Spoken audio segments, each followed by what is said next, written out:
everyone, and we're live. There's nobody joined us yet, so I'm just going to start sharing. How's my boys? How's the week been? Any gossip to tell me? On the screen in chat already. Not that we can say online, anyway. Yeah, I've been out, basically. Hey, Nettie. Hello, Annette. He's got hey, Morty. Hey, Eric. Eric. Right, so what's been happening, Bri? I've been out filming. I know. I actually seen one of your videos. I did give it a wee like. Oh, Yeah. sorry. Yes, that's all. Yeah, I've been doing quite a bit, and I might be out tomorrow. I don't know. I might actually go Lake District tomorrow. I don't know. Oh, that's a beautiful place, apparently. Lake District. It is. I'm fancying going up to Ice Pub in England, Tan Hill, as well. So en route.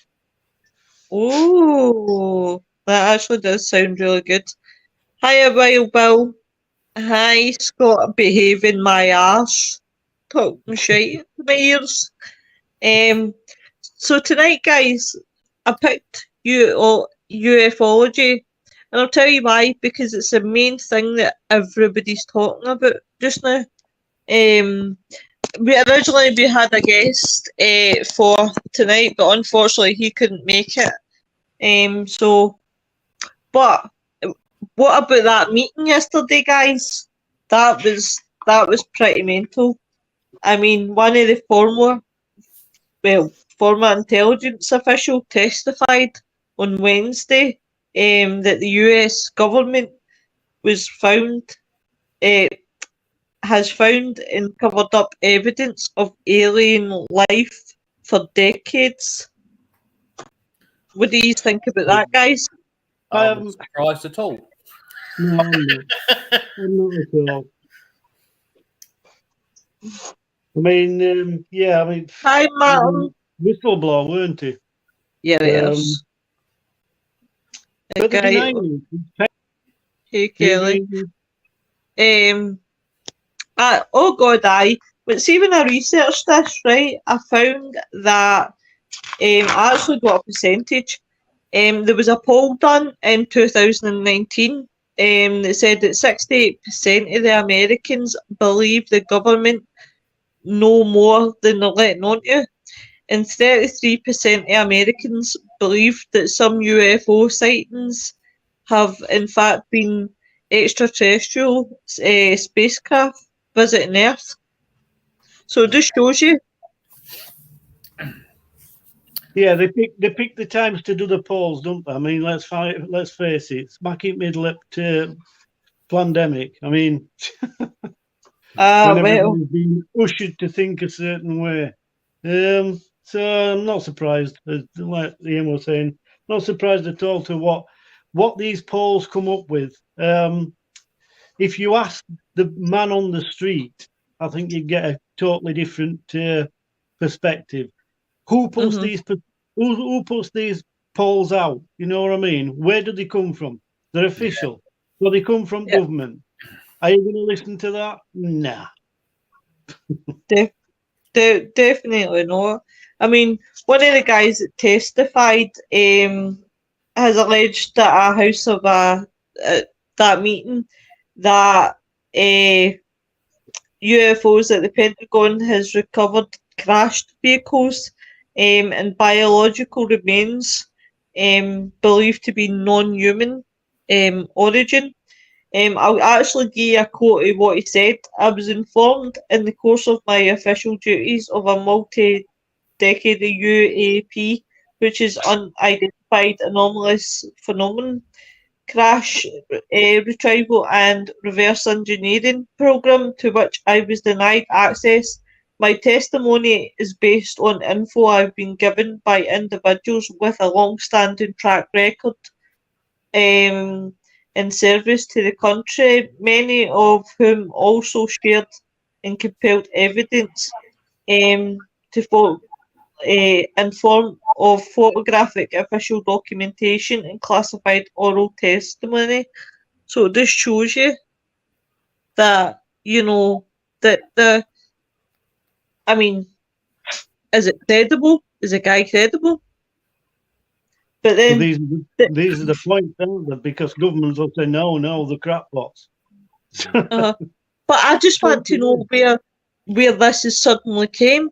Like, what's made the big hype? It's been going on since time immemorial. There's loads of evidence that we've been visited. You can go back as far as, what do they call them now? Ancient alien believers. I mean, there's evidence. Thank you. Even on pyramids, there's evidence that extraterrestrials have been here since that time. Mm-hmm. Yeah. Holly says, yeah, we know the government's full of shit. Rita likes your background, Ian. Eric says, I could have told you I was an alien. Holly says, I've seen strange lights in the sky. My aunt. Oh, here comes my boy. Hi, here's my boy. Hey, hello. What's going on, I've guys? been strange lights in the sky. My auntie has a video that was from her backyard.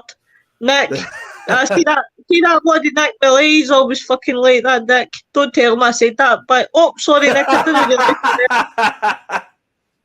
Holly says that show is awesome. Rita says, hi, Nick. Nettie says, I cannot bring myself to believe anything on news. I can believe they would stage it to get you to stop looking at what they've done.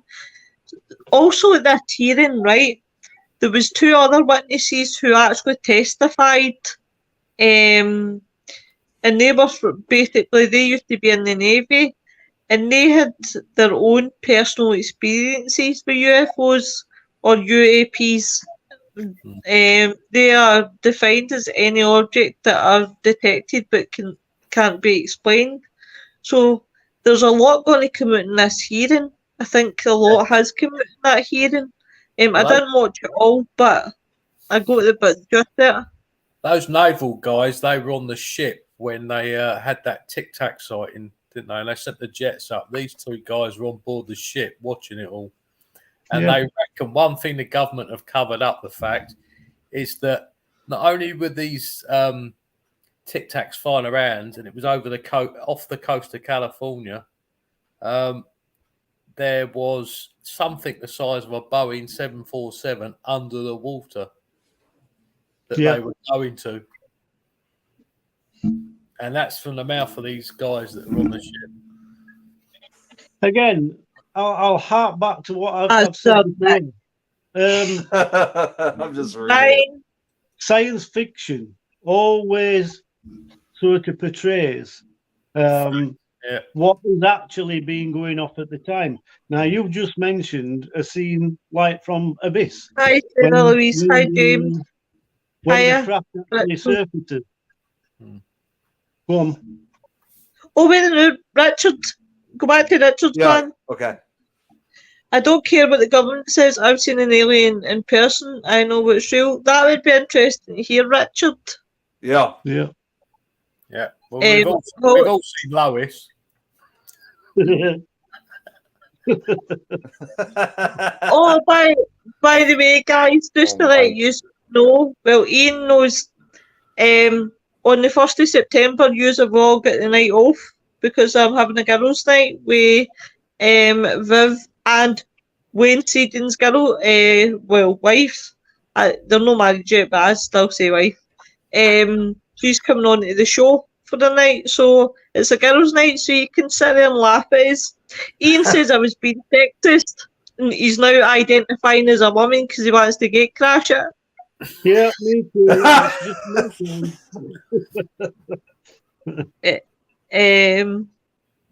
Girls' night, count me out then. Oh my God. You weren't invited, Baldy. You're on. In fact, when did I book that, Baldy? On the 18th.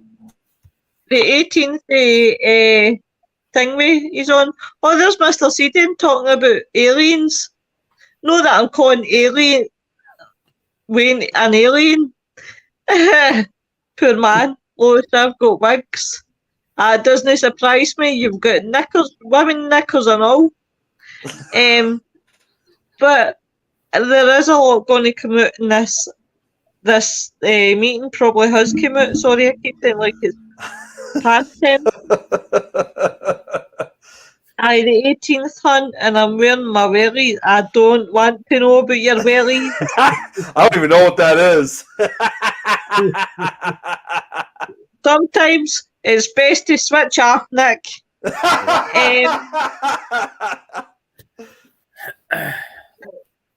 But Yeah, as my good friend Greg Lawson, when I was speaking to him before, and he was telling me about when he researched Roswell and actually saw the files, I said to him, "Did it all happen, and is it true?" And he said, "You only have to ask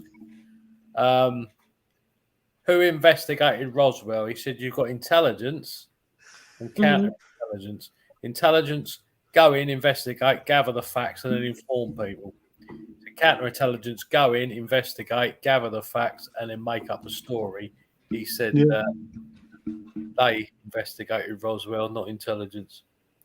So it's okay, Wayne. Honestly, it's fine. You know you're welcome on the show anytime. Topless with bellies, and I thought, oh my god. I'm glad I didn't ask. Sometimes they're better left unsaid, Nicholas. So what do you think, right, about any of you watched the Bob Lazar interview? yes, the documentary? many years ago, yeah. I think I did. I did big time there, didn't they? Because I don't know if they denied that he actually worked for the government and he actually worked at Area 51. But then a private investigator found that he was on a phone log at Area 51. So how did he get a phone call if he didn't work there? Well, yeah, I know which documentary you're talking about. I don't think I've seen it, but I think I probably have seen like snippets of or clips of it feature on other UFO documentaries. So I haven't seen in other words, I haven't seen the full thing, but I've seen clips of it though. Well, I'll be. That's a point. That's the point, though, isn't it? That he's since become a UFO investigator. Yeah. Yeah. Well, and another thing too to kind of point out, I'm actually looking for this right now, but although that's how the Project Blue Book started. I need to look into that, Wayne. He knew too much not to work there. Of course, I watched the documentary yesterday because I must admit, see, the Dark Mirror boys have had some effect on me with the ufology. I blame that Wayne Seedon, especially that Wayne Seedon. So, obviously, I watched the Bob Lazar thing, and I was quite mind-blown with the extent that they were trying to do to him. Like, they threatened to take his wife away and kill her and all that, and it was horrible. Like, he actually had to move, I think it was one of his family members, to safety because he was really, really worried about what the repercussions is. And it just shows you that they're quite heavy-handed when it comes to things like this. But you know what? Fair play to Bob Lazar for but fair play to Bob Lazar for standing up and doing interviews. Yeah, at the end of the day, if he was lying, why threaten him? Yeah. Well, another thing too. I mean, I don't know if you guys know this because I'm actually looking it up on the Wikipedia page as far as like Area 51 and Bob Lazar. He was not the only one that obviously had come forward claiming that he worked at Area 51. Now, they didn't identify who this was, but they say that there was a documentary that was made in 1996 directed by Bruce Burgess. It's called Dreamland. And supposedly, I haven't seen the film, but in this documentary, they interview a 71-year-old mechanical engineer who claimed to have been a former employee at Area 51 during the 1950s. And it says here that his claims included that he had worked on a flying disc simulator, which had been based on a disc originating from crashed extraterrestrial craft and used to train pilots. He also claimed to have worked with an extraterrestrial being named J-Rod and described as a telepathic translator. Yeah, there's quite a lot of things drifting about, really. Even to the point that these aliens are supposed to just roam around these bases underground, subterranean bases, which is portrayed in X-Files. Well, that's kind of like what kind of adds to one group of aliens, because, like, see, I've always seen it. I mean, this is just my opinion. Of course, everyone's entitled to their own. I've always believed, like in this case, there are three main, genuine, accepted type of aliens, and those are the Greys, the Insectoids, and the Reptilians. Of course, 9 out of 10 reports, encounters, sightings, and abductions are usually by the Greys. In fact, I'm actually a little bit too dubious. Jenny. Hey, Jenny. I'm actually kind of a little bit dubious about the other two. You know, I'm kind of dubious about the other two, especially the Reptilians. But in the case with the Reptilians, though, they often say that, like you just said, Bri, they often are said to, like, operate underground. Yeah, well, and it's where they stem from, where they originate. I mean, your reptilians are usually, and go back to South America, Mexican, that area. And the same applies for the other two, but the Greys, like you said, they're more to do with airborne. Most reports of Greys are usually airborne or abductors, as you said. The others seem to be more ancient and terrestrial than extraterrestrial. Right. Well, sorry, when you go straight. No, what I was also going to say too was that, you know, it definitely makes total sense regarding, like you said, of, you know, how the Greys are kind of more airborne and the Reptilians are more underground. I mean, I've always heard in the case also, like with Insectoids, that they're more space-bound, I think, more than anything else. I mean, there's many different theories on, like, almost, for lack of a better term, what element it's like they kind of rely on or represent in some way. Yeah, you see, the Insectoid side of it are, again, are more ancient, and it's only surfacing now that they're revisiting, shall we say. So this is probably why they seem to be more airborne or spaceborne than the other two. But in actual fact, if you look at accounts, they go back, like Reptilian, to a long, long time ago. Oh, definitely. Definitely. And it's got two questions. I don't know if they're two questions or if they're meant to be one question, but we'll go for it. Do you think all this is happening because of something they have done at well, I don't know how you pronounce that, CERN? That's so. Thank you. And then she says, question is, which ones are we in touch with, and is it going to be good for mankind? I personally think CERN has got nothing to do with it, because the whole thing behind the Hydrogen Collider was to prove that the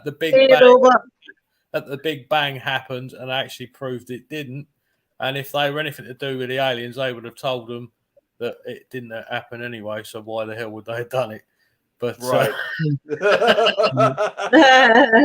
obviously they weren't anything to do with the aliens. They were probably interested in thinking, what are these idiots doing? But I don't think the generators got anything to do with it. Yeah, I don't think any of them have got our interests at heart. I think we were an experiment to begin Bobby. Oh, Bobby, he's in. Oh, wow. I haven't seen him in a while. I was actually just thinking about you.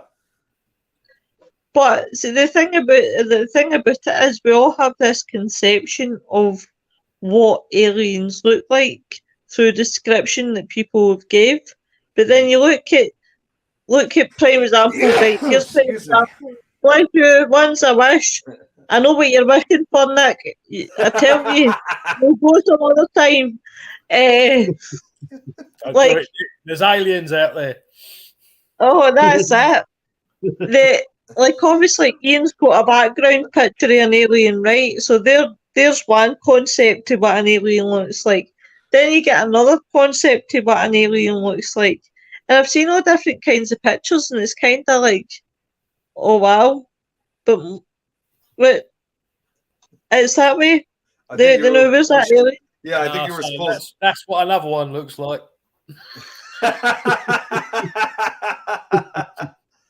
Excuse me, you're taking advantage of me tonight because I'm not on the ball. When are you ever on the ball? You asshole. Right, see, Wayne says Project Blue was started to dismiss people's claims of seeing UFOs and convincing those that were abducted that they weren't. Yeah. Admiral Byrd made contact with beings in Antarctica. in the Arctic in the late 40s, and he was warned not to return. But surely, right, now that people have got this hype, because it is. See the amount. Hey, Cal. See the amount of folk that I've seen this week in the newspapers. In fact, the What's up, Dark Jeremy? Mirror. Hey, Jeremy. In the Dark Mirror, obviously, I get made admin, so I've been posting quite a bit.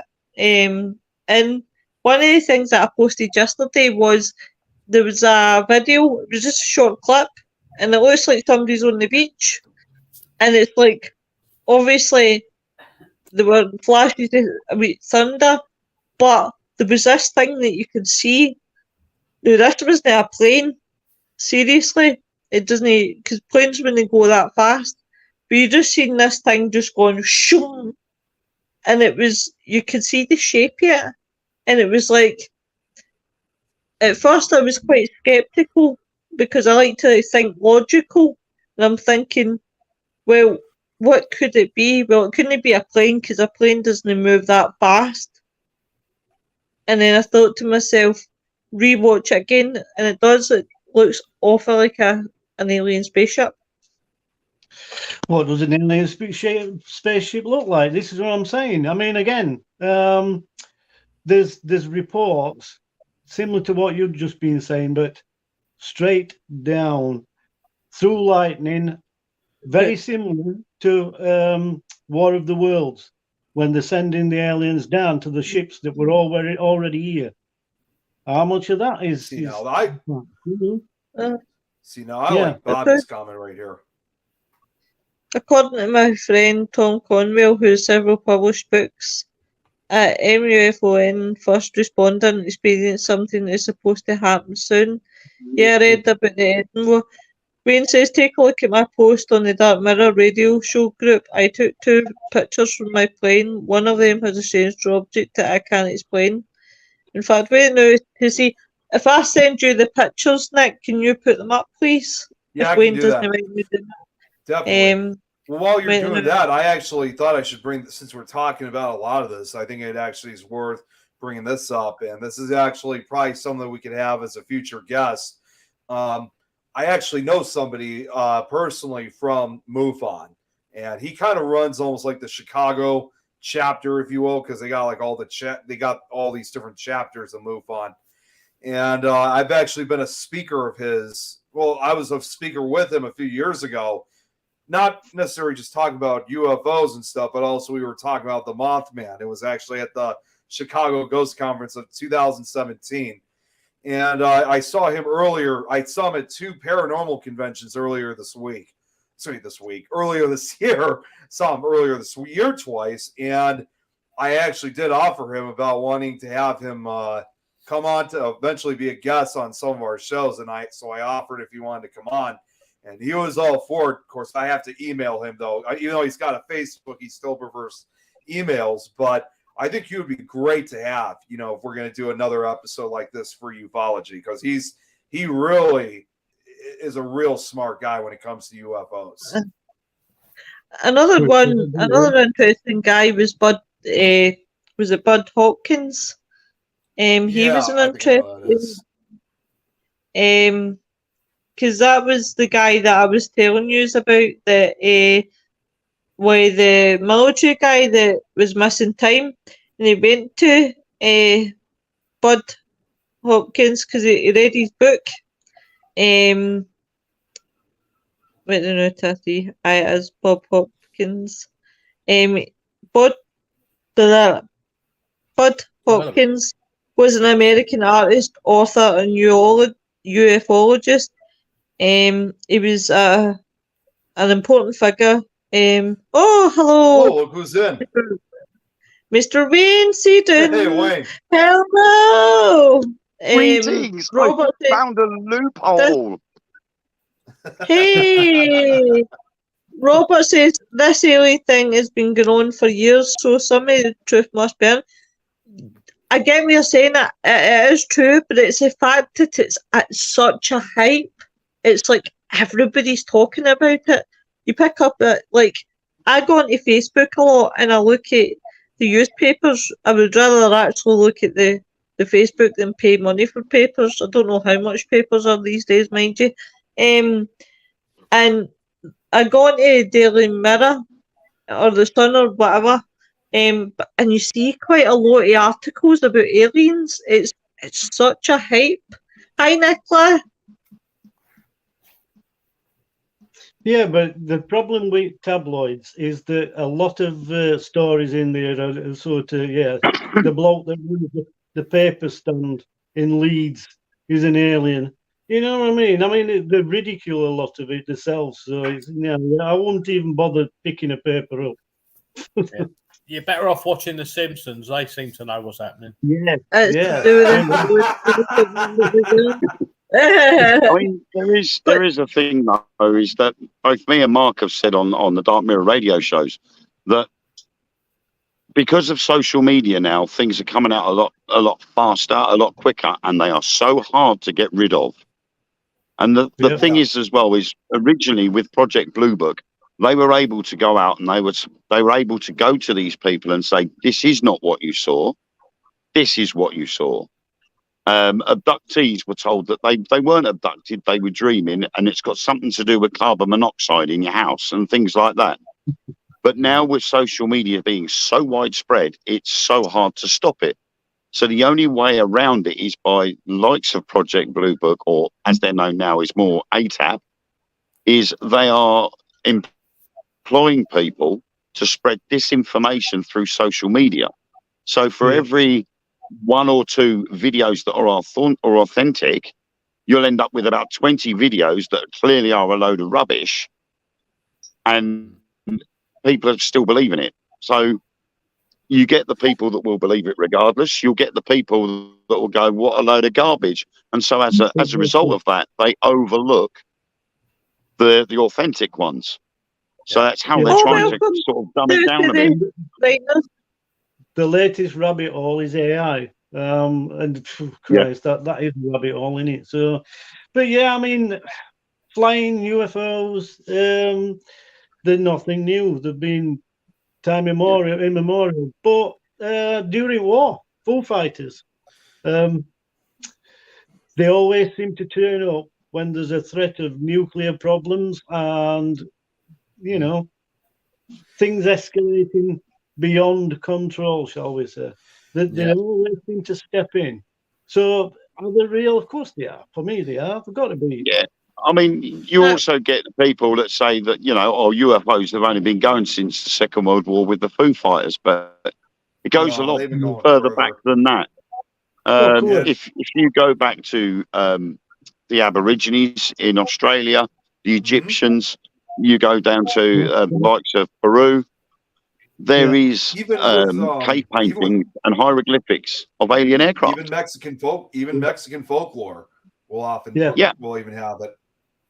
You know, every ancient civilization has got depictions of advanced beings on their drawings. And what did cavemen do? They drew what they saw. Right. Well, and also too, when you think about it, because hi. When you know, like what Sarah Louise just brought up, you know, the Aztecs in this case, like, Bri, you were talking earlier, like in the case with reptilians, like how they often had, you know, these encounters and these beliefs in them, like down in areas like Mexico and Central and South America. It actually, there's even supposedly a reptilian type god that the Aztecs often believed, which was known as Quetzalcoatl, which was a basically like a dragon. I mean, it was like a lizard, like a long snake-like creature, a deity, if you will, and have these feathered wings. It was almost dragon-like, and obviously, for such a god like that, being a reptilian-type creature, this was one of those classic gods, of course, where they actually had to make sacrifices of because they feared, because supposedly Quetzalcoatl would appear every 52 years. And if they didn't give a sacrifice, after those 52 years was up, the entire world would be plunged into chaos. So truly the Aztecs believed that Quetzalcoatl controlled the entire planet. Certainly the Aztecs knew that this was a god that they did not mess with. Yeah, well, like you said, Nick, across the globe, when we couldn't even travel continents, these things were happening, and there's equivalents. The same gods in Mexico, you'll get an equivalent in Egypt type of thing. Right. And they look very similar. Maybe the beak's slightly different and the wings are slightly different, but the poses are the same. Yeah, How exactly. can that happen? It's impossible unless it was real. And the thing is, as well, is when you look at all of those things, you would have the likes of there's two possibilities there. It's that everybody was all from one race when the continents were known as Pangea, so they were all connected, or the race that was visiting all the continents, so all the races of people and all civilizations knew who these beings were. Yeah. So personally, they're all, like you say, Brian, they're all depicted near enough identical as each other, but they're different civilizations thousands of miles apart. Yeah, but the biggest difference is like the heads of them. One would be like an eagle's head. The other one would be reptilian. The other one would be insectoid. But the poses and everything else about them, they were all larger than life. They were all bigger than humans. But in them days, you didn't just have one god; you had more than one. Well, yes, of course. But also, I also believe that we were segregated for a reason.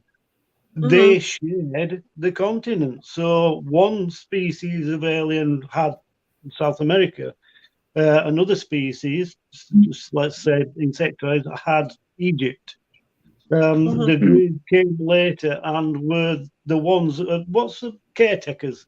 I'd say that the Greys became caretakers, and they're the ones that's constantly visited. The others have been and gone. Nick, have you read Nettie's question? Oh no, I haven't read it yet. Sorry, Nettie, have you read about Project Looking Glass? It was some kind of technology they took from a country they invaded. It tells the future no matter what is done and the outcome cannot be changed. I'm obviously familiar with Project Blue Book. I've never heard of Project Looking Glass before. I heard something about that years ago, and I'm sure the Nazis got hold of that, didn't they? Yeah, possible. Now, Carl makes a good point here about look at the Egyptian, Aztec, and I think it's Aborigines, who have all depicted a helicopter and spaceship drawn or carved into walls, etc., thousands of years apart in different cultures. And also say too, like how the Chinese depict all sorts of animals in their culture, plus a dragon, which again kind of gives that similarity to like I said with Quetzalcoatl in Mexico, the winged serpent. Yeah, and your Chinese dragon and your Japanese dragon are totally different. Your Chinese dragon there are is long and differences. snake-like. The Japanese dragon is more meaty, big teeth. But look at the fact that obviously the Egyptians seen aliens, and they even made, when you look at their hieroglyphics, I can't say that word, I'm so sorry.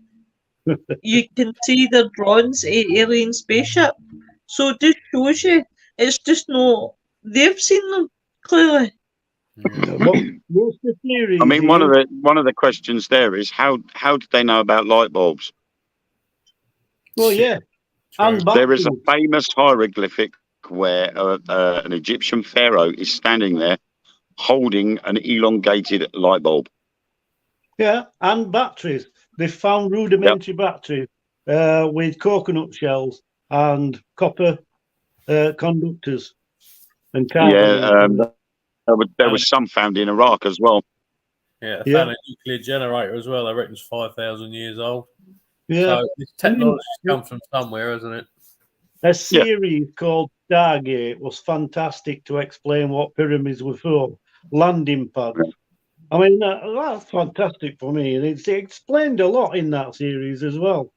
And again, it's supposedly science fiction, but how much of it is actually fact? And desensitizing us for the day that they do come back. Well, look at Carl Jung. Carl Jung, who, for people who don't know, he's a famous psychologist, and he was right into the paranormal. Now, my lecturer, when we spoke about Carl Jung, I knew who Carl Jung was, right? And I went, he was into the occult and paranormal. And he looked at me and he went, no, he was not. I said, I can assure you. Don't think Brian liked that fact that I added in. But why I'm talking about him was because he devoted much his later studies to the phenomenon of UFOs. There was a strange depiction of what claimed to be a flying carpet in the 1478-89 Colon Bible. The Egyptians, in a scroll dated at around 1500 BC, described a circle of fire in the sky, followed by the arrival of others which landed and then took off again. There are some news. I heard that too. What the hell? Somebody's watching the show. Is that an echo? In fact, it maybe be the millions interfering.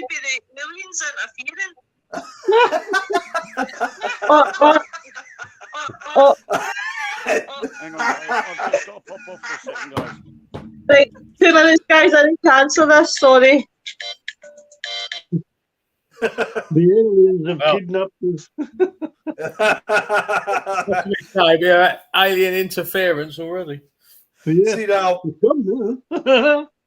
See now, here's some things here I wanted to bring up. And while we're waiting for them to come back, Eric here says you got to wonder if all of our gods were aliens. Yeah, but at the end of the day, God is a superior being. Who's to say he's not an alien? Yeah. Well, exactly. I mean, I've always had that belief about Jesus. Supposedly, Jesus. For me, yeah, definitely an alien who could do the things he did.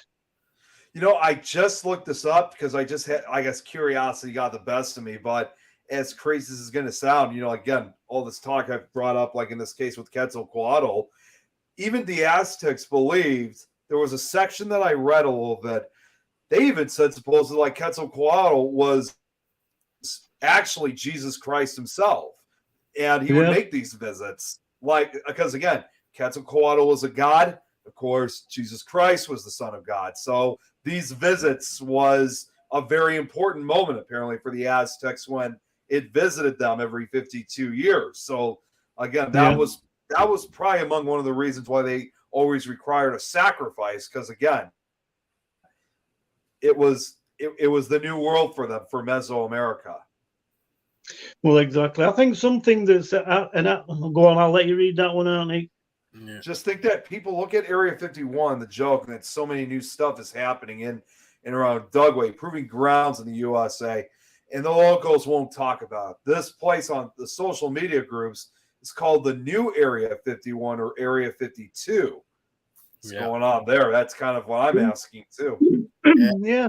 Our mutual friend Greg Lawson brought up Area 52 many years ago, and he's always said, "Don't worry about Area 51."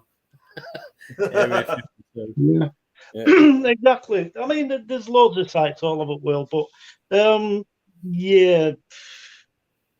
things are being revisited all the time, as you were saying, Nick, and under different guise. That's the problem. People can't get their heads around it, that these things are repeated through time. Right. We're due, well overdue for a next one. And I think that's what we're building up to. There's a lot of programs, and because technology's taken off like it has over the last 100 years, Hey, Chantel. or last 50 years even, we've been desensitized, ready for the next visit, because there's no way, because we're so global now, there's no way it could be done locally. Right. Everybody around me is going to know it, you know what I mean? The instant it happens. So for me, programs, films, everything else is set to desensitize us so that when it happens, it's not going to be a shock.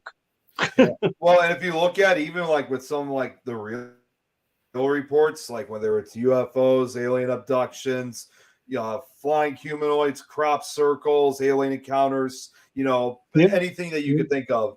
If you look at, again, like such countries like Mexico, Central and South America, even without the films and books, I've often considered those. I probably have said this before on a previous show. I've often considered that, Mexico, Central and South America as the UFO capital of the world. They have so many of them. It's gotten to a point where, again, even without the books and films, they're already desensitized because they're so used to them. They're so common. I mean, why exactly those particular areas?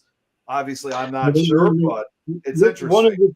One of the first ever, this is when phones, even mobile phones, were still pretty primitive, let's say. We'd only just got color screens. And I remember seeing a video from Mexico, and it showed you these school kids. Right.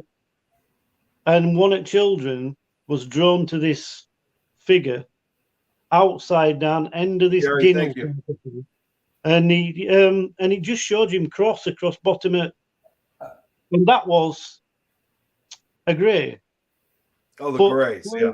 But quite an aggressive looking one. And all these kids in the classroom were screaming like hell. But it clearly showed you it was very grainy, but that was an actual good picture for quality that we'd got back then. I've not seen it since. And again, a lot of information and a lot of these things, they can't be faked. I mean, there wasn't much technology available to fake it on a mobile phone, for example. Yeah.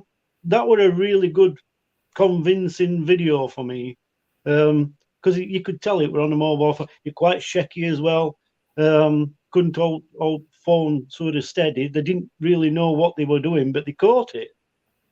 That went viral. Back then, it went viral. It's always stuck in my mind, that video. Well, I also think about this too. Again, in an area like Mexico, Central and South America, when you guys were talking earlier about how for the longest time, people would try to silence these people or try to convince them that what they encountered, was not a UFO. Was how would you be able to explain it? And this, well, actually, yeah, how would you in fact explain if it's affecting basically an entire country, or in this case, an entire continent like South America? There is you have people in different countries throughout, again, Mexico. Well, Mexico's not a country. Well, it is a country, but through different states and different countries of Central and South America, it's like if everybody keeps seeing this on a regular basis, it's going to be, like you said earlier, it's going to be impossible to really stop everybody from ever saying, I saw this in the sky. I don't know what it is. It's that probably, in fact, even explains, not just for that part of the world, but same here in North America and Europe. Like, that probably explains why we don't see too many of the so-called men in black as much as we did like 50 or 60 years ago. Exactly, because these moved on. They have to adapt, just like we have to adapt.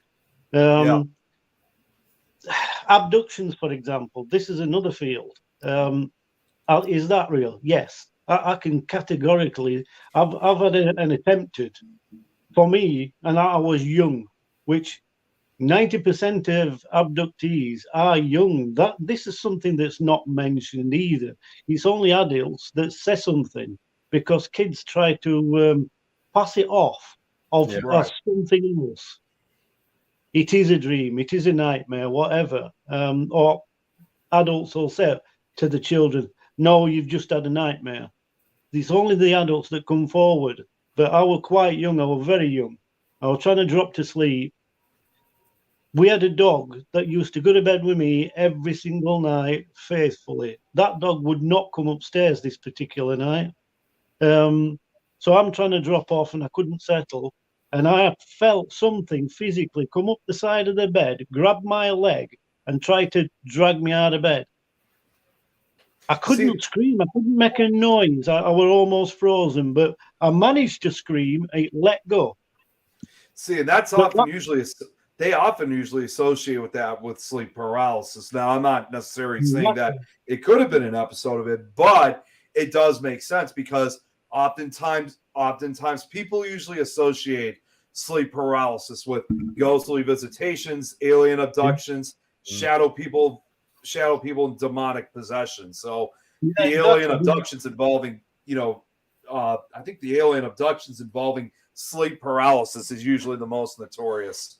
Yeah, who's to say that it's not a sort of form of sedation? Their form of sedation, And people do feel like at times that they are being dragged out of bed by unseen force. It's not always that, the old hag on the chest that they always feel. They often feel like something's pulling them out of bed when they're going through an episode of sleep paralysis. Yeah, but and you've got to understand that the brain will try and its damnedest to make sense. Yeah, it's like an emergency. It's an emergency activation system. Yeah, flight or whatever they call it. What is it? It's called I think it was called flight or fright. Yeah. But again, children will more than likely do this as well. They will try and make sense of what they're seeing, terrestrially, not extraterrestrially. So they'll not say anything. They've just had a nightmare. Adults, right, examine it a little bit further, and they're more than likely going to ask someone else as well for their opinion instead of keeping it to themselves. Do you know that could be an interesting topic one night that we could cover? Sleep paralysis and lucid dreaming. Yeah. And it's interesting.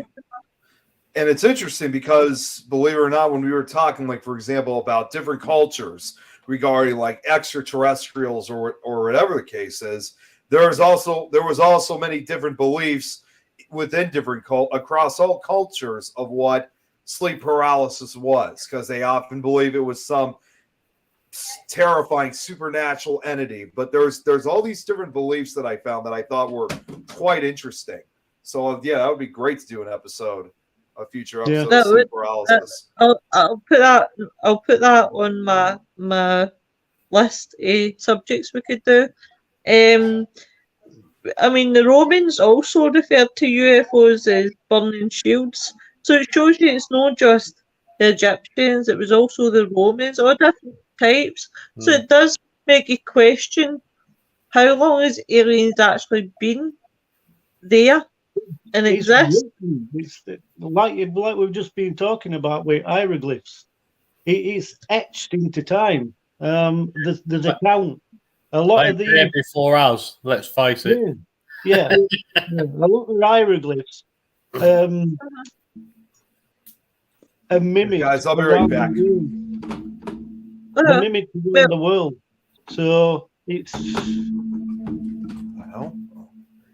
But what you like, Nick? Well, see if you go back half a millennium before the birth of Christ,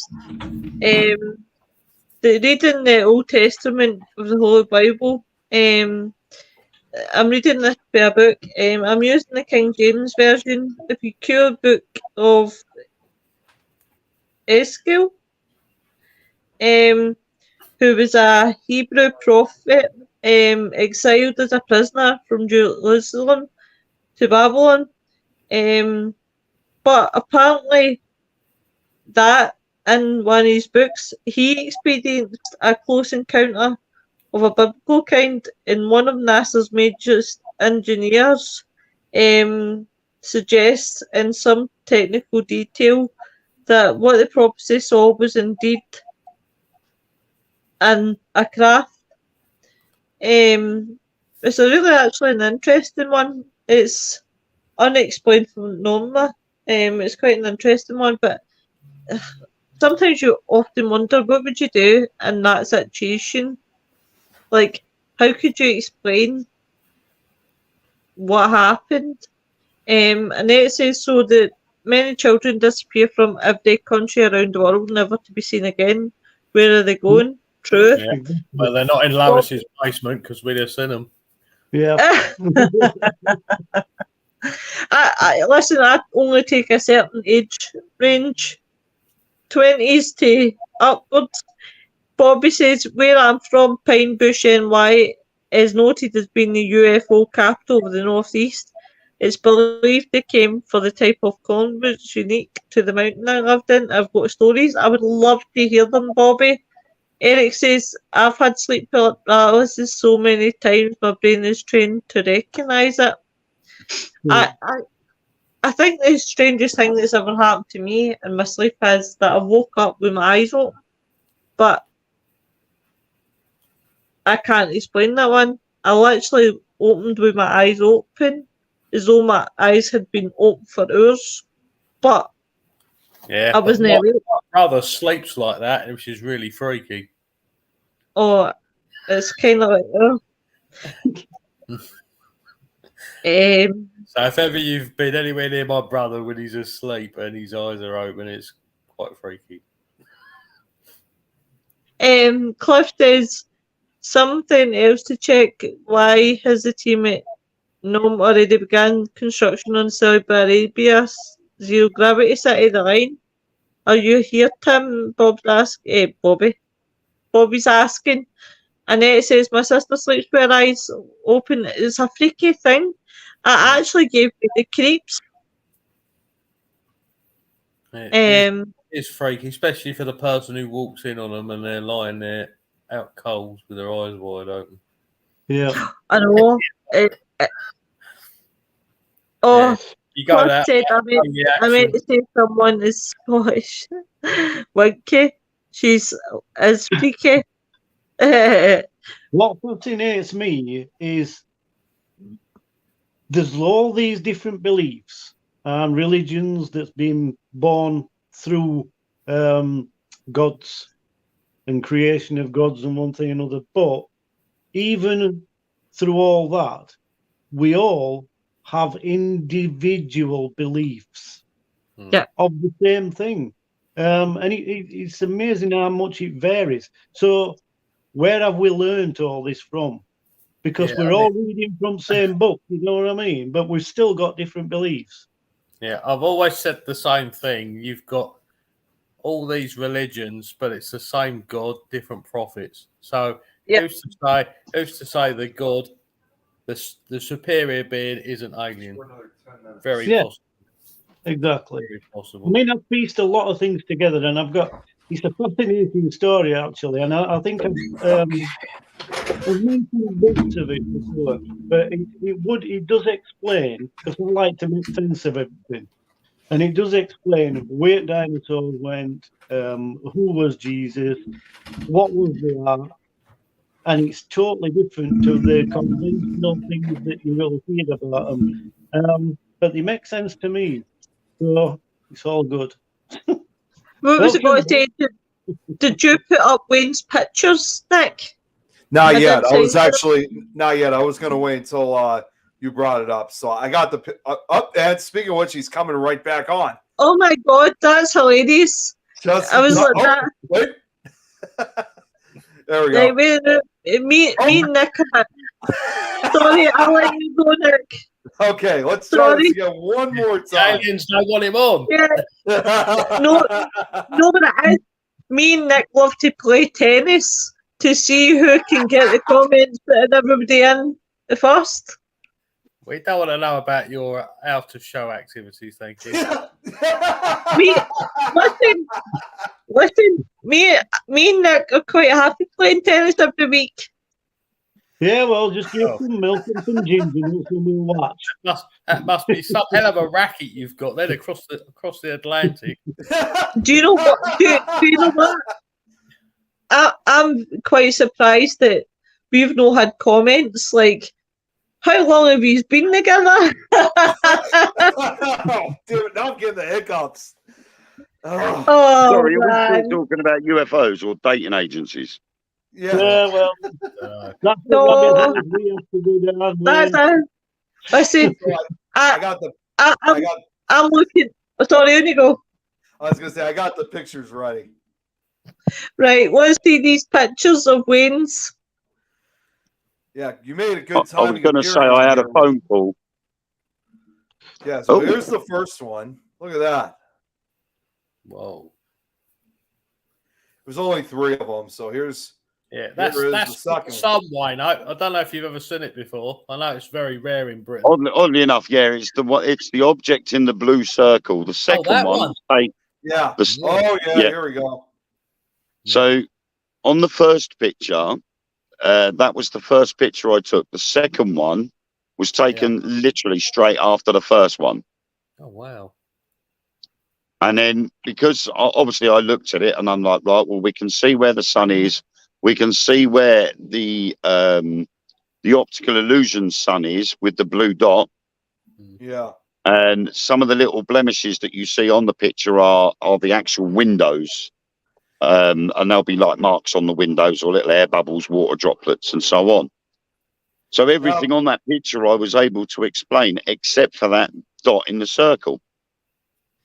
Now, call me crazy. I know this is a crazy question to ask, but is this all clouds or is that water? That's water down there. Oh, that's water. Okay. So so at first I thought that was a ship, but then when I zoomed in on it, which is the third photo, then that's when I was a bit confused, because if you look at that third photo zoomed in, there's a dark ring around the outside edge of the white sausage shape. Yeah. Oh, yeah. Um, That. Oh, wow. And I'm like, that doesn't make much sense. And at the bottom, sort of at the bottom middle of the dark ring around it, there's what looks like a circle with a hole in the middle of it. You know, I just noticed that right under here as I'm pointing right underneath. It actually looks more. I'm thinking that doesn't compute to me as being a cruise ship or something. Yeah. It looks more cigar shaped, honestly. I mean, just from my point of view. It is. It's like one of these ones. Well, it's not another plane. It's definitely not in the shape of a plane. You can tell that for the start. It's kind of like. Sorry, you go, honey. Yeah, I mean, someone on the post had said, "Oh, it's another plane," and I'm like, "But it's the wrong shape." Yeah, as far as I know, it's totally the wrong shape. As far as I know, I mean, we don't have any type of aircraft that's cigar shaped like that. No. So, where did we get in the comments? You read Eric for that? I just got a notice that a guy I follow on YouTube that built spirit boxes made one that is apparently talking to aliens. That'd be an interesting one. Religion was invented to isolate and keep apart. I couldn't agree more. I know someone who sleeps like the dead with the hand across their chest and during the night. I shouldn't laugh. I do apologise. And their eyes like the Undertaker, then goes back down, scared the smell stuff out of me when I share a room. It would be. Robert says we are all brainwashed at primary school. Definitely. I think God came to each of these different places and explained himself. That was easiest for people to understand. Eric says, damn alien vampire cows. Jesus is good, the devil is bad, primary brainwashing. That's another plane lower. I wouldn't say it's another plane, it's definitely no another plane. Spookanori, Holly's asking, what if is us just far in the future and we time travel? I would love to time travel. Here's a question for you and everybody in the chat. If you had to time travel, what era where would you want to go? Right, that's a good one. I go back in time, to be honest, not forward. No, I actually would. I'd go forward to see what the hell's coming. Hmm. Well, they're Problem is, actually, if you don't know what's coming and you jump forward, you could end up jumping into a dead Earth yeah, that's right. Well, you know what? because There's you don't also, know what's coming. you know what? Also, I found out. I mean, I still really don't know how it's possible. I think it was. I don't know if I think it might have been. Who am I thinking of? It was either Stephen Hawking before he passed, or it might have been Neil deGrasse Tyson. I don't remember which one of the two, but they said there is some type of time travel that is possible. That is possible, but understandably, you can only go forward, and I'm still not really understanding it. It was a number of years ago, so I don't really remember all the details. Sarah Lynn has got a good point. That's a good one. I believe it would have been. I think they said something like if you're up like at a very high altitude, like in the mountain areas or something, I guess the time goes a lot faster, like in far higher altitudes, and that's supposedly the realistic version of time travel. I'm really not sure who said that before, because again, it was several years ago, but somebody said something like that higher altitudes can make time actually go even faster. If I had to pick an era, I would really, really love to go. I kind of would love to go back the way and experience like the Victorian times. But then again, I would love to see the future, to, as Bri says, and see what it's really like. I mean, look at what they're making now. They're making. Yeah, I love Nettie. Yeah. I'd go back to kiss my ass and piss off to a few people. But definitely, I'm interested in the future, because the amount of times that I've seen articles where they're talking about like having robots, and making them into That's a popular one. Kill Hitler before 1939.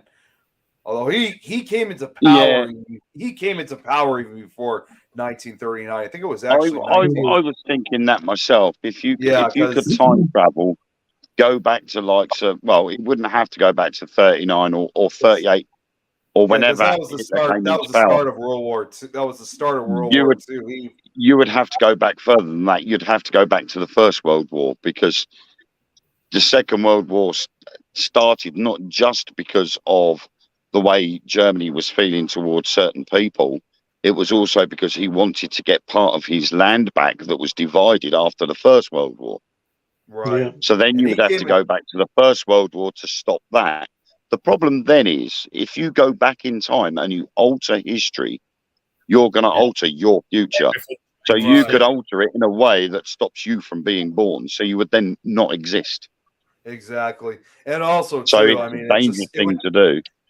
And it would really, of course, it wouldn't just change your existence. That would change everybody's existence, understandably, because, even if in the case like let's say during World War II, when Germany took over, Nazi Germany took over and killed millions of people. I mean, the question is, what happened, of course, was horrific, like certainly one of the worst genocides in world history. But I hate to really ask this question, but does it really matter even if we were able to time travel and stop that from ever happening? Because again, there'd be certainly a lot of changes as a result for doing that. It may have a positive side on that approach, but as far as your own existence yourself, there might be quite some differences. Definitely. Talk to Sarah Cotter. Aye. She's not real, Lois. She's a character. What? I know she's a character, you fud. Where are you going to talk to her then? So, I mean, yeah, time travel would be dangerous, full stop, whether you went forwards or backwards, because you alter a little bit of history, you alter everybody's future. If you jump into the future, you don't know what you're jumping into, unless Right. you've got a guarantee that it's a safe zone. You know, Yeah, but you know, for all we back. know, in 10 years' time, there could be a nuclear war, and then Brian gets in his time machine and says, I'll go forward 15 years. And jump straight into a dead Earth where everybody's been mutated and wants to eat each other. And he's like, shit, what have I done? I better get back in my time machine. See, Just see, the local pub. see, to be fair, I would just love to go time traveling so that my face does. But you ever like the scene for Guardians of the Galaxy? See my face go. Well, let's just face it. You also want to go. You want to go forward in time travel just so you can finally see you and me going to North Carolina. That's that. The truth be told, I just want to see me and Nicholas. Do you know it's like reading a book, right? And you say to yourself, "Fuck reading the book. Let's go to the very end." Well, that's kind of the way it is. I think I would only time travel if I was able to have invented a force field around the time travel machine, so that if I jumped forward to an unstable future, it wouldn't affect me unless I stepped out of that force field. Yeah, well, that is the time machine, isn't it? That's the classic film. So yeah, you can stay in that bubble and just park up and have a look. If you don't like it, I'll come back. Well, it also kind of does draw back to what we were talking about, like in this case with Area 51, because I thought there were also supposedly rumors that Area 51 was also supposedly making time travel machines. Yeah, they're probably doing all sorts there. I think there's lots of technology that's come through from Area 51. We'll never be stepped on it. Wait, no.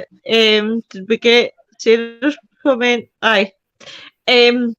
Robert says, where do all the dead people go? There's a question. Not as long as it's not the hot tub time machine. I would love a hot tub machine. But Sarah Louise makes a good point, though. Every government needs a minority group to put the blame on and distract people to hide what the big picture is. The Nazis had the Jews, and now it's trans people. I think there's more to that as well than it's population expansion. We've always needed wars to thin the population out. Now, recently, there's been very few wars to be able to do that. So what have they created? They have created one war, Ukraine. COVID. Yeah, COVID, exactly. COVID's the and it's going to happen again. We're going to have something else, which is going to thin population out. Well, and then, of course, obviously, currently, then you also, of course, have the current war that's going on between Ukraine and Russia. Yeah, that's what I'm saying, yeah. Yeah. And they'll create something else. Yeah, the next thing to kill the population off, Lois is bringing out an album.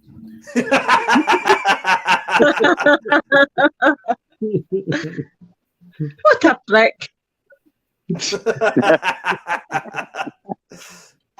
I'm banned for saying dick, so I'll say prick. I think government is a alien, so we won't pay attention forever. But Polly, the thing is, right, see if they admit like the alien shit, then they're going to have to admit everything else. Yeah. Like, can you imagine that? That's going to be like the top scandal.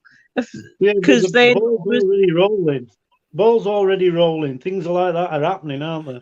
And it's not only a lot of people usually pose. It's usually the U.S. government over here that often usually is the one that's revealing. But from what I've heard, is it's not only just the U.S. government, a lot of the other governments from the other countries are now kind of following the footsteps and kind of doing the same thing as well.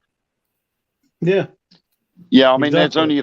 there's only a few countries in the world that are actually being upfront and honest about evidence that they've seen or found. But like you say, Nick, more and more countries are now starting to sort of say, well, I think we better come clean. It'd be better for us if we do so. And me and Mark have mentioned before, the Pope had a conclave with all his cardinals and high-ranking officials to try and find a way of introducing beings from other worlds into religion, and to explain to the followers of the Catholic faith that there are other beings out there, which obviously up until now was something they never did. Yeah. No. We were Robert, we were all led to believe that we were only the only living things in the known universe by religion.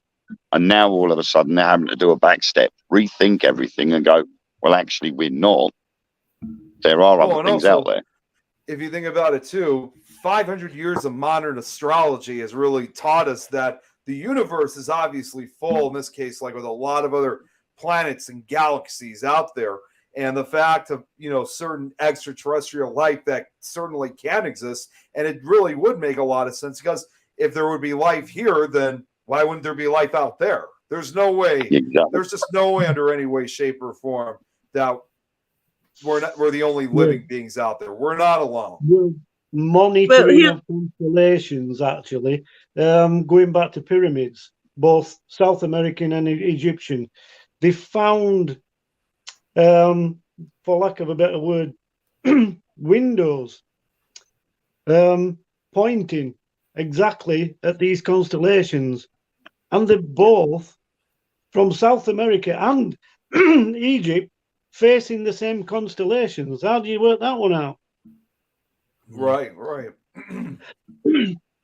Carl says Area 51 is like the UK Area 51 and is being used for data storage and testing aircraft. Just look at the number of Janet jets take off. This has dropped in the last 3 years, and Janet jets are the only airlines that are allowed to turn off their transport as soon as they have their wheels up. Where are they going? As less and less are taking off, heading to Area 51. Let Mother Nature take its course. We are survivors of the plague, etc. It's naive to say we're only the plant with life. Policies are pretty self-centered for us to think we are alone in this vast universe. And Eric says, I've been saying that since I was a young Sarah. Here's a question for you guys. Now, I don't know if Wayne will keep me right, but are they not trying to, use Mars, trying to, transform Mars into livable? Yeah. What's your thoughts on it? Well, Mars has got ice, and if Mars has got ice, it's got water, and if Mars has got water, it's got oxygen. It also has hydrogen, so it has the ability, yet again, to hold life. The problem is the atmosphere is so thin. So by terraforming Mars, by melting the ice, then you will create another Earth. Yeah, it's just going to be a case of how stable that atmosphere would become. Yeah, because the atmosphere, we would not be able to breathe in it. And not to mention, too, it's not only just the oxygen that's so thin. It's also how absolutely freezing it. It's a cold planet. I mean, if our temperatures, like our coldest temperatures, like let's say in Antarctica, are bad, Mars is even worse, because it's obvious. It's the fourth planet from the sun, so it's further away. I actually watched. I don't know if you guys remember this. If you guys ever watched this, there was a mini series that aired a few years back. It only ran for 2 seasons, sadly, on National Geographic, which was just simply titled Mars. Did you guys ever see that series? Or no? So, long story short, it was actually really well done. They had like a lot of famous scientists and also experts on it. Like Neil deGrasse Tyson was on it. Elon Musk was on it before he got involved with Twitter. So when he was actually awesome to listen, he's on it. even Michio Kaku, Professor Michio Kaku was on it, like all these different big names. But it was kind of both a drama and documentary series, because in the first half of the show, or maybe not first half, because they switch throughout the show, where it's set in a fictional setting where it takes place in 2036, where you have, it's obviously focusing on the first people going to Mars and seeing how they adapt. And then on the other occasion, focusing on the reality side of things. This is where it becomes kind of a documentary. It's where they interview a lot of these scientists and they talk about, you know, what should we expect when we eventually move and make that move to Mars? And, you know, obviously there have been many other movies and documentaries and series that have done stuff like this involving Mars. But this one I think was probably one of the best, because they really took their time carefully of really kind of giving an idea of what would happen when the day comes when we can finally go to Mars. Yeah, I mean, you could create an atmosphere. Sorry, Brian? was Arnold Schwarzenegger there? I mean, no, he was not, unfortunately. You saying that though, but Total Recall is sort of a very good look at what would happen if you were to terraform Mars. The problem is you need to know how stable the atmosphere would become. But like Nick says, the temperature would be so cold, we'd still be living in biodomes anyway, which would moderate the temperature, because it would be way too cold just to walk out and walk across the flats of Mars. You just wouldn't be able to do it.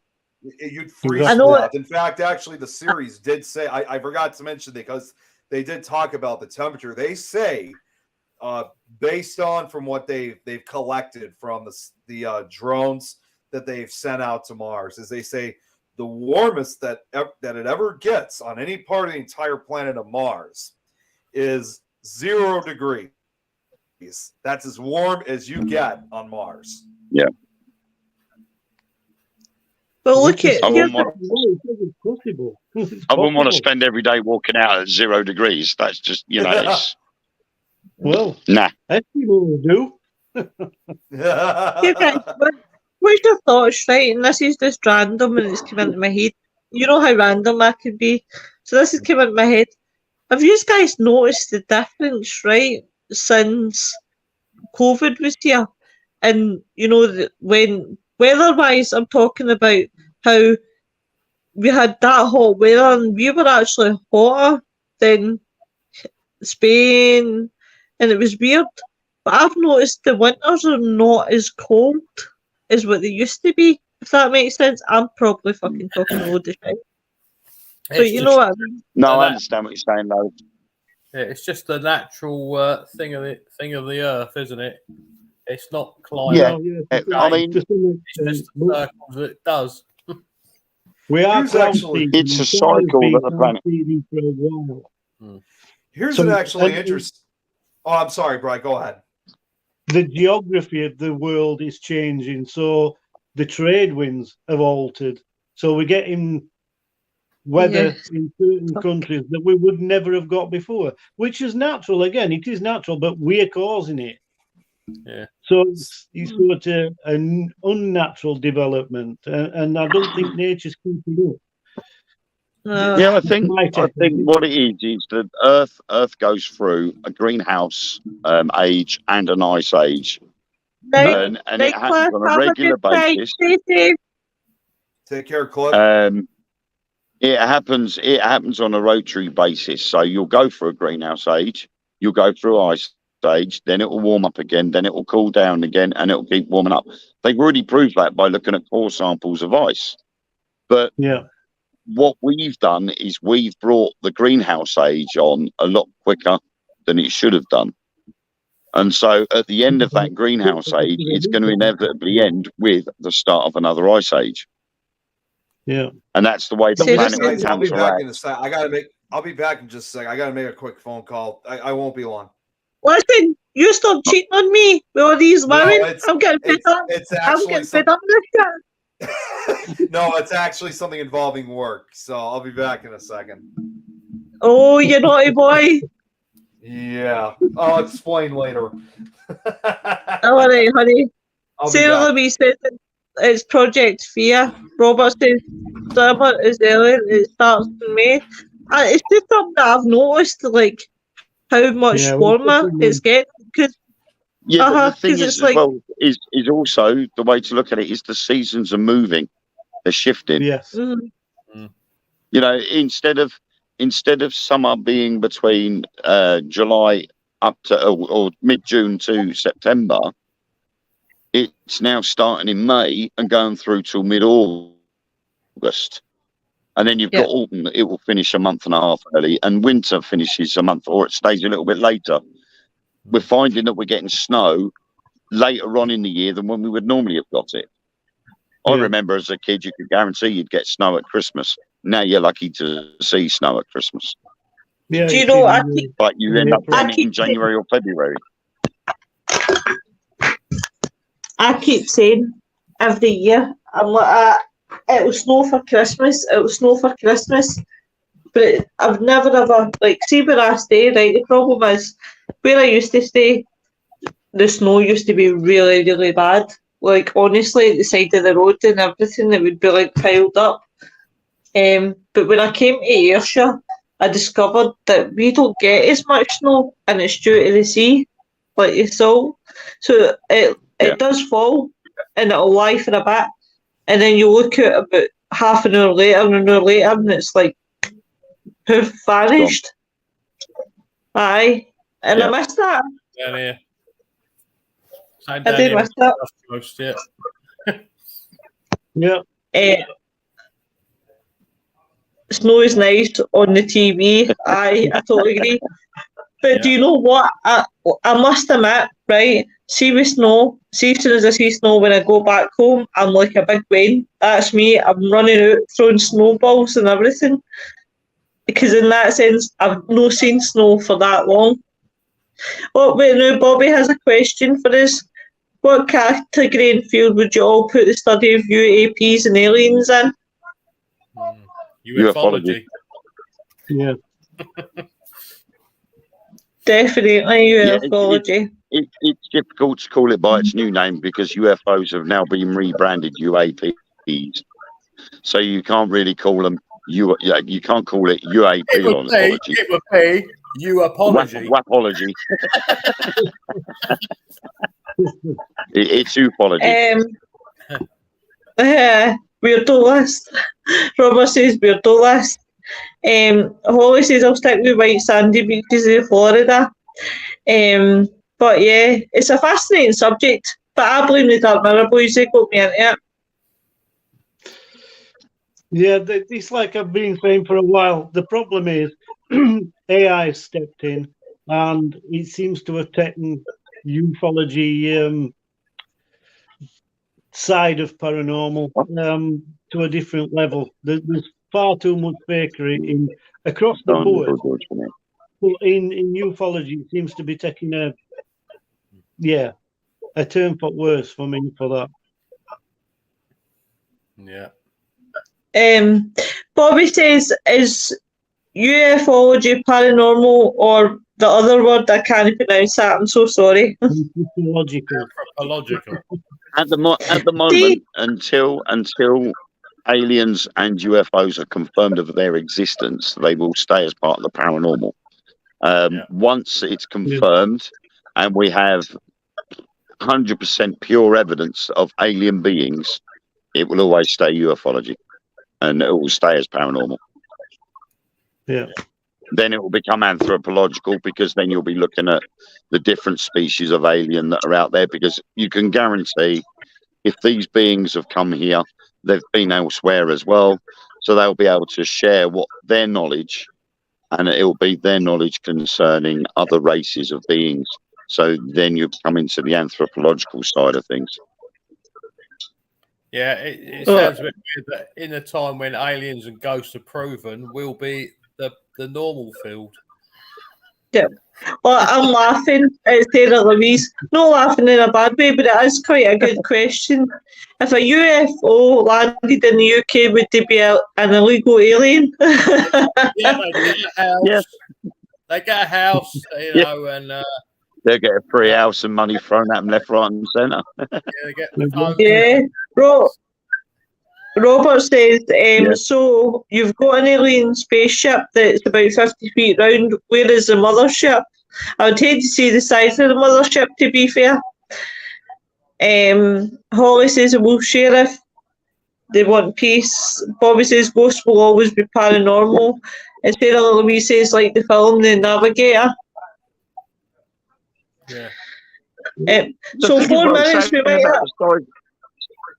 Saying about the size of a mothership, there is no evidence to prove that the moon is not that mothership. True. Who's to say there isn't a hole in the dark side of the moon where ships can come and go without being seen, and then they can make their way here? Well, that is true. What's the Bermuda Triangle? You know what I mean? I think that's like a portal for aliens. Mm-hmm. Yeah, it's possible. Good one. It is possible. I mean, the moon is technically classed as a satellite to us. And there are rumours that the moon is also hollow. So what's inside that moon? Yeah. Exactly. And why have we never seen the other side? Exactly. I mean, you know, we've got night vision cameras. So if we can use night vision cameras so we can see things in the dark, why haven't they put a satellite to go around the moon with night vision cameras to map the dark side of the moon? Exactly. Makes you wonder, doesn't it? It does, actually. They're just not going to tell us, are they? Yeah. Exactly. I mean, me and Mark, I mean, we mentioned it on Monday, that me and Mark had actually found a website. I think it was based in China, and it was explaining about the things that were seen on the dark side of the moon by the Chinese rover that was put up there. And they had actually taken photos of buildings and structures, pipelines running in and out of craters on the edge of the dark side of the moon. And as soon as me and Mark went live and actually started talking about these structures on the dark side of the moon, this website disappeared. Completely vanished, no trace of it whatsoever. Bobby says, does the moon spin on its axis? It doesn't appear to, does it? Because we never see the other side of it. It's the same side of the moon. No matter where you are, it's the same side of the moon you see every night. I love when the moon comes out. It's my favourite time, honestly. It's so beautiful. I love watching the moon. In fact, I've actually got a few cracking pictures of the moon. The moon's always out, Lois. It doesn't go away anywhere. Screw you, then. Can't see nothing here. It's clouding over. We got a big thunderstorm down here tomorrow. So. Oh, have you? Oh, wow. Yeah.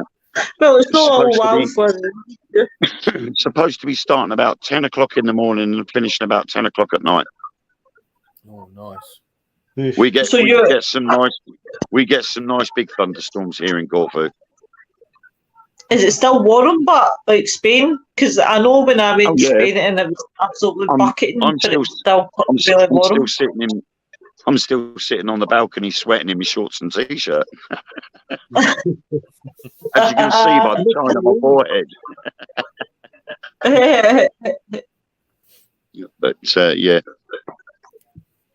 But yeah, can't see any stars out tonight. You could see the moon yesterday, but not tonight.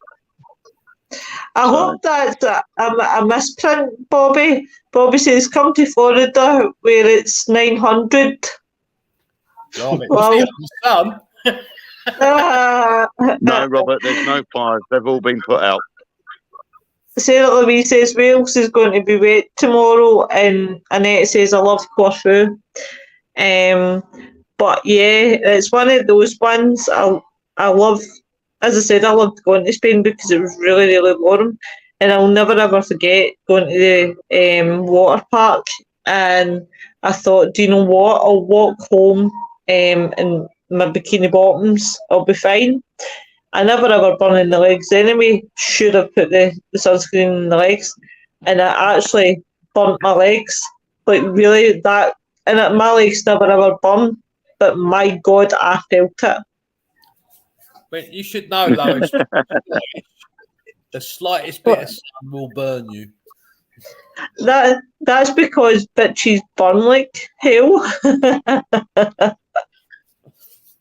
It's because I'm ginger. That's what it is. It's because I'm ginger. Yeah, if you've got pale skin, you are going to burn a lot quicker. Listen, I'm like I a used to male. suffer the same thing. I had really pale skin because I was literally pure white hair. We went to Barbados and I ended up with blisters right across my back, and they all joined up into one big blister. And we had some local guy. He said to me, "Mum, you know, I can sort that out for the future. Just give me $1 and I'll sort it out." And so my mum humoured him, gave him $1, and he came back with this great big jar full of this green snot. And he said, "Just cover your body in it, let it dry, wash it off, and you won't be bothered with that again." So I did it. And obviously, once the blister had gone, healed over, following year when we went out on holiday, I went red. And then 2 days later, I went brown. And it's been like that ever since. And it turned out that green snot was pure aloe vera. This guy has got a garden full of it in Barbados. He had a whole garden full of it, and all he did was just go back, snap off a stem, smush it all up and put it in the jar, add a bit of water to it, mix it up, brought it down to us. I thought you were going to say aloe vera is amazing stuff if you've got the pure aloe vera. Well, stupid here, when years ago, met my pal, and we went to her caravan she was staying in. Didn't take a jumper because I thought, you know what, it's not even that cold, but it's not that warm. Came home, right, and I was all sore. Went for a shower.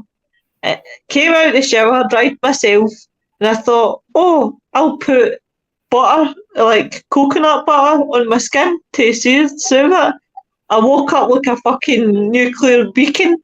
Honest to God, I was red as fuck. My full face, my neck.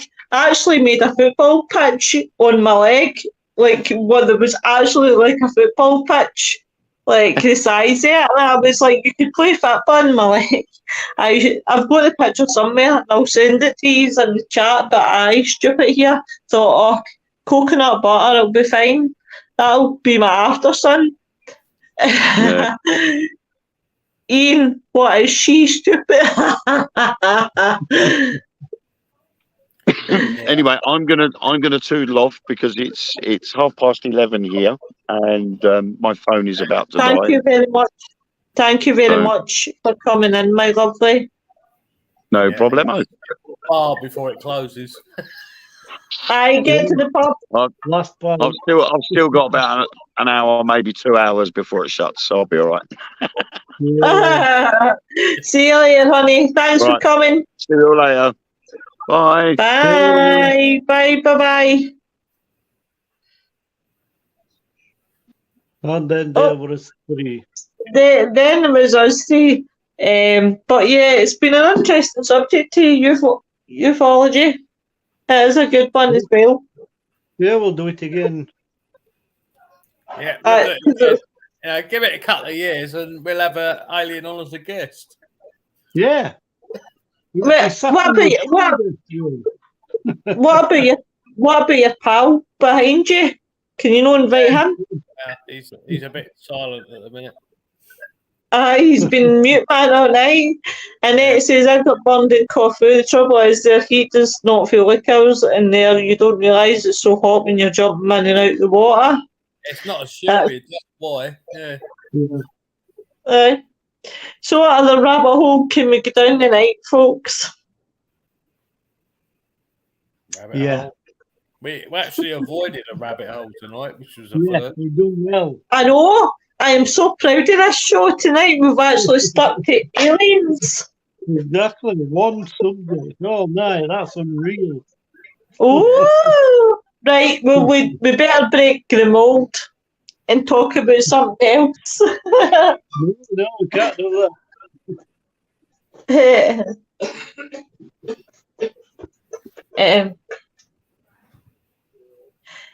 But yeah, so we've been really good tonight. What subject do you want for next week? You need to pick one for next week. Oh, in fact, whether or not we've got a guest next week, but we can still have a subject because it would be good because it's your pal Brian Baker. Yeah. Baker. Baker. Do you want to tell people about him? Give him a wee bit of a taste of who he is. I'm not going to jinx it because you never know where I look with guests. Well, But yes, he's got his own group and he just does paranormal like we do. He's got quite a lot of success with this backwards box. I don't know what to call it, but apparently he gets a lot of results. And he investigates certain places for a while. He'll keep revisiting to build a rapport up with the spirits that's residing in. And he'll go, wow, I think the place he's at now, he's been visiting that quite regular once a week for about 3 months. And then he'll move on. So it'll be interesting what he's got to say about these places. It really would be interesting. But we still can have a subject. A subject's always good. So, Yeah. but well, if he's a guest, it'd be his subject, wouldn't it? Yeah. But definitely. Oh, Nettie says, good live, guys. I've just not been away at the night at all. So, but yeah, we've been really good tonight, definitely. We have got guests for the next 2 weeks, and then we've got a blank space. So, because yep, because after obviously your one, Bri, we have paranormal and history coming on. So that'll be hilarious. Me and Scott tearing each other to shreds. with a little help from me. Yeah. You're supposed to be in my set. Why? I side with the Scottish men. Apparently, I hate all Scottish men, which is true. Yeah. Well, except my son. Absolutely adore my son. Yeah. Wait till he gets older.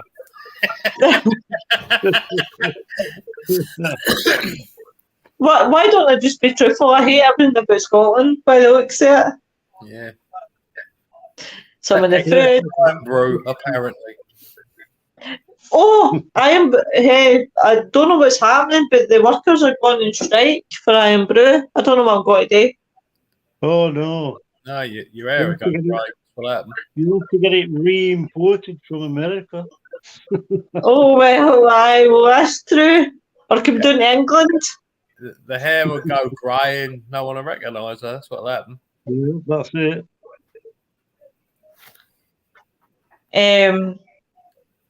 But yeah. So what's the plans for the weekend? What are you doing for the weekend?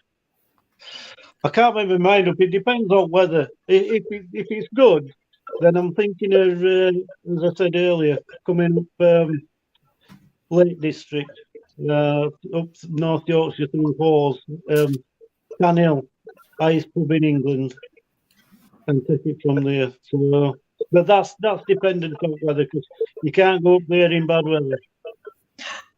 Well, that is true. That is true. Mind you, I love the feeling, believe it or not, you go into a location and it's absolutely pouring the rain. I love that effect. It's like the Blair Witch. It's okay if you're there, but traveling to it, that's not a good experience. No, I can imagine. All right. Can imagine. Sorry, You guys. alright? So, yeah, I'm fine. It was just this damn phone call I had to make, which they kept putting me on hold for like 15 minutes. It's alright. We were just talking about you. Yeah. That Ian says you're a pain in the arse, and I was like, don't you talk about my necklace like this. Yeah. I really actually didn't want to leave because we were having a really good conversation, honestly. Oh, well, it's your fault. Yeah. You've missed it. Nick knows I would never say such a thing about him. He really did. Everybody in that chat backed me up. They'll probably put no. I only got to watch the playback. And I'll be You beat his football, you come to Manchester and I'll go and live in Scotland. Actually, I would love to go and live in Yorkshire, just in the middle of nowhere. Don't bring her any closer to us, Nettie. You buy In fact, I'll tell you what. In fact, I'll tell you what. I'll come to Hastings. I'll move to Hastings. Well, I'll be moving to France then. I'll be swimming. I'll be straight on the beach, swim straight across. See you later. I'll just grab one of the boats that come in with the immigrants. I'll just nick the boat back and go. Because they just watch out for the sharks. We don't get any of those there, But yeah, Holly's like that. Come visit me, bring my kid. He's on holiday, so I'm child free this weekend, and I don't know what to do with myself. I generally don't know what to do with myself. I'm at a loss. Get your sent out investigating. Well, I'm supposed to be, maybe Sunday night investigating. I actually taken my wee boy. I say my wee boy, Christ, he's fucking bigger than me, nearly. I took him. We went a walk, and there's a church just not far from me, and I put the pictures up. And it was so sad to see the amount of graves that were actually knocked down. Like, they're literally not looked after. They're knocked down, and then you've got other ones that are like got the moss up them, and it's mental. Yeah, it's disrespect, and it's something that's happening all over. These kids today, they've just got no respect whatsoever. Oh yeah, it's like that all over. We have that over here too. It's completely out of control. We've got a whole generation of kids with no discipline, so what do you expect? Yeah. Well, I blame the schools because they have taught them, if your mum and dad are caregiver, right, because I know people's circumstances are all different, but if your caregiver or your mum and dad, whoever, right, hits you, you tell us and you phone the police and things like that. That's illegal, blah, blah, blah. And they're drumming it in, and the kids are like, haha, fuck you, you can't touch me. Yeah. It's just ridiculous. Like, it's like they try to make these people who are trying to do the right thing, and all of a sudden they try to turn around. It's just absolutely ridiculous. Like, if you're gonna have kids like they're like out there that are gonna cause trouble like that, how is that considered basically, I guess you can say, a crime if you had to basically literally had no choice but to literally physically remove them from this area and basically bring them to the police? I just don't get it. Oh, Yeah, the one. It's like there's no RE in schools anymore. They don't teach RE. And one of the most important lessons in RE for me was learning respect and hierarchy. Yep. Right. So that's gone. I know. Oh. Even when I know I'm the youngest one here, but even when I was going to school at that time, they were still teaching us that. And it's unfortunate. It just seemed like it all kind of came to an end, you know, after Ari's religion is a religious education. That's what Ari stands for.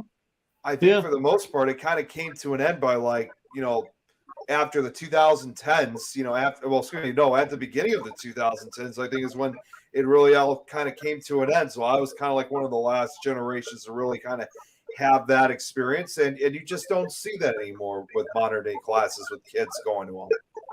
Exactly. And I think what it is because of there's that many ethnics, they wanted to say as well. And rather than have a whole host of different religions having to be taught, they just did away with it. Yeah. Easy answer. It's really unfortunate. Yeah. Definitely. So next week, guys, we have Bry's guest. I forgot his name. Brian Button.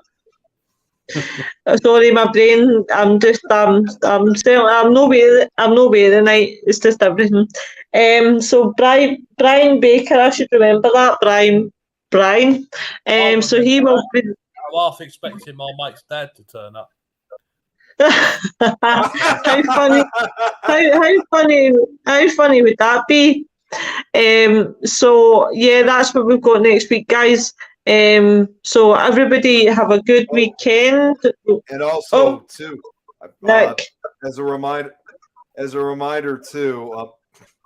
Sorry, that's right. That's comment. I know, of course, next week obviously is going to be a big week for me because understandably I'm going to be heading out of town to Colorado, and I got that big trip is next week. But I'm going to try to stop in for a few minutes. Maybe a few of us will be able to pop on if we're on the road. So see what happens next week, where Nick disappears off every now and again. We're going to be the ones who disappears off. Well, in fact, no, Nick has took the whole of August off, so we will not see Nicholas. You might for a few minutes, like I said. That is also depends too if we got any connection too, because we are going to be up in the mountains. Listen, just break it to me gently. Just say, look, Lois, you're not my type. I'm running away with somebody else in the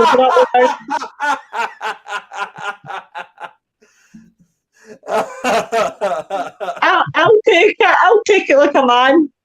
Nick being diplomatic.